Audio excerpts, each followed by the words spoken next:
Hey friends, tired of GeForce Now kicking you out after 1 hour session? In this quick guide, I will tell you how to keep playing longer, even unlimited, with a few smart tricks.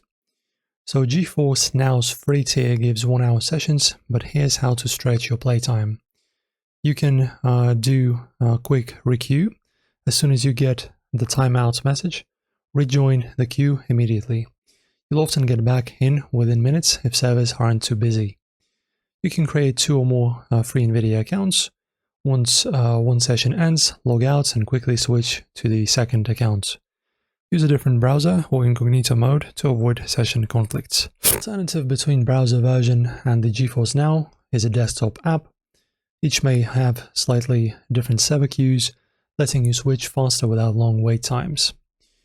Also keep an eye out for free priority trials from partners like Epic Games or Samsung. These give longer play sessions and better service, sometimes up to 6 hours. And that's how to play GeForce Now with unlimited time.